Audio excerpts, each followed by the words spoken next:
Bon. Bonjour, dans cette vidéo, donc voilà, on voit sur le tableau, donc on a une intégrale qui va de 0 jusqu'à pi sur 2, sinus θ de θ, sur 1 plus cosinus de θ, le tout au carré. Donc il faut intégrer ça. Donc du premier coup, quand on regarde, on voit un petit peu l'intégrale comme ça, on se pose un petit peu les questions. Est-ce que c'est une intégrale qu'on doit faire par partie ou par changement de variable? On pose un petit peu les questions, comment il faut commencer à intégrer cette intégrale. En réfléchissant un petit peu, donc on voit ici par exemple le cosinus θ. Sur cosinus θ, donc la dérivée de cosinus, ça donne un sinus. Donc on pense à un changement de variable, donc si on pense cosinus θ par exemple égale u ou égale t, un truc comme ça, donc de telle sorte quand on dérive le dénominateur, on va retrouver l'expression qui est dans le numérateur, qui nous facilite après par la suite donc, le calcul de cette intégrale. La deuxième des choses, donc l'élément différentiel sinus θ sur 1 plus cosinus θ de θ ne change pas si on remplace θ par moins θ.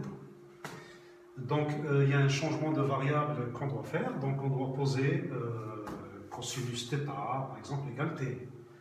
Donc faisons le changement de variable, cosinus θ est égal à t. Mais sans oublier, quand on fait un changement de variable, donc on doit changer les bornes d'intégration. Ça ne sera pas de 0 jusqu'à pi sur 2, mais ça sera de 0, enfin ça va de quelque chose vers quelque chose. On va voir le changement des bornes d'intégration. Donc maintenant, on a posé cosinus θ égale t. Donc quand θ est égal à 0, quand θ égale 0, donc on a cosinus de 0, et cosinus de 0, ça fait 1. Donc quand θ égale 0, on a t qui est égal à 1. Maintenant, quand θ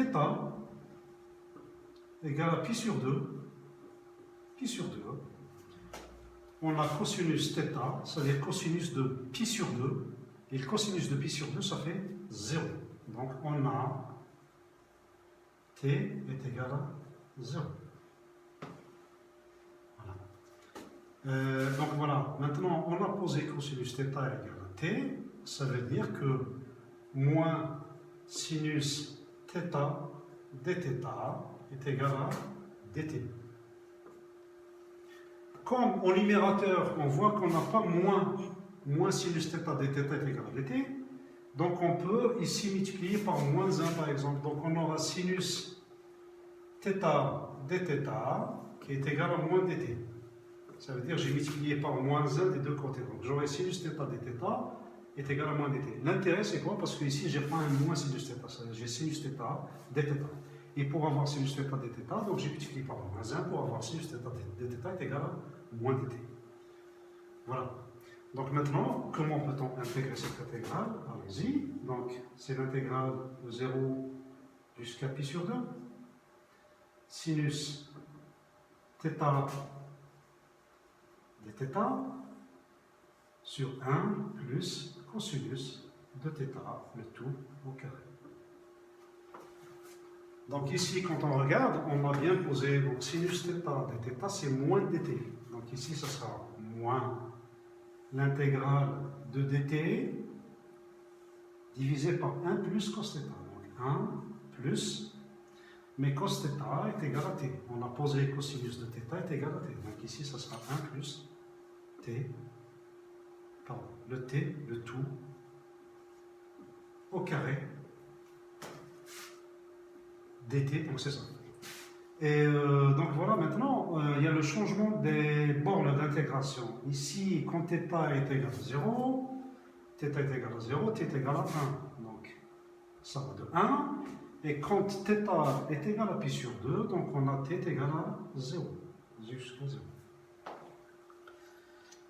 Donc on a moins l'intégrale de 1 jusqu'à 0 dt sur 1 plus t carré. Mais on ne va pas laisser comme ça, il faut s'en débarrasser du signe moins qui est là. Et pour s'en débarrasser, je vous rappelle que l'intégrale de A jusque B de f de x dx, ça est égal à moins l'intégrale de B jusque A f de x dx. C'est juste un rappel, ça c'est dans les propriétés des intégrales. Donc l'intégrale de A jusque B f de x dx est égale à moins l'intégrale de B jusque A, de B jusque A, de B jusque A, pardon, f de x dx. C'est-à-dire que quand on inverse les bornes d'intégration, on met le signe moins. Donc on est dans ce cas-là. Donc cette intégrale, on ne va pas la laisser comme ça. Donc on va faire quoi? Donc je vais supprimer le signe moins qui est devant. Et donc ça sera, c'est l'intégrale avec un plus, hein. Donc, mais je change les bornes. Ça ne sera pas de 1 jusqu'à 0, mais plutôt de 0 jusqu'à 1. dt sur 1 plus le t, le tout, au carré. Maintenant, il y a un deuxième changement de variable. Donc, on ne va pas laisser cette intégrale comme ça. Le deuxième changement de variable, je vais le faire à côté. Donc, ici, si on pose 1 plus t, par exemple, égale u, je pose 1 plus t est égal à u, mais attention, il y a le changement des bornes d'intégration. Quand il y a un changement de variable, il faut changer les bornes d'intégration. Si on pose 1 plus t est égal à u, donc ça on a posé est égal à u, donc quand t est égal à 0, donc on aura 1 plus 0 égale u. Ça veut dire que quand t est égal à 0, on a u qui est égal à 1. Et quand t est égal à 1, quand t égale 1, donc on aura u est égal à 1 plus t, et t est égal à 1, donc on a u est égal à 2. u égale 2. Voilà. Donc cette intégrale, elle est égale à l'intégrale. On a changé les bords, on a dit que quand t est égal à 0, on a u est égal à 1.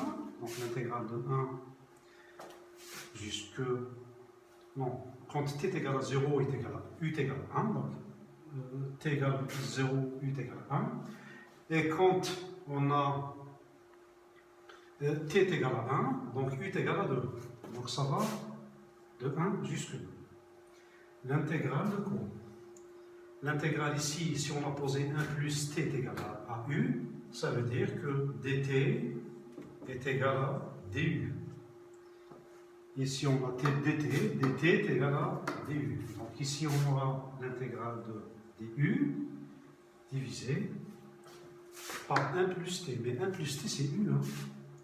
On a posé 1 plus t est égal à u.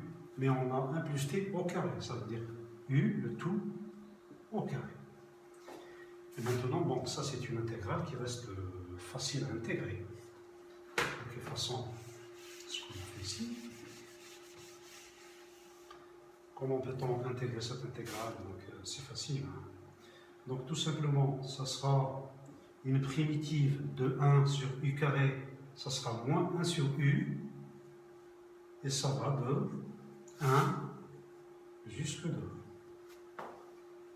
Parce qu'ici on a 1 sur u carré multiplié par du. Et là, une primitive de 1 sur u carré, ça nous donne moins 1 sur u.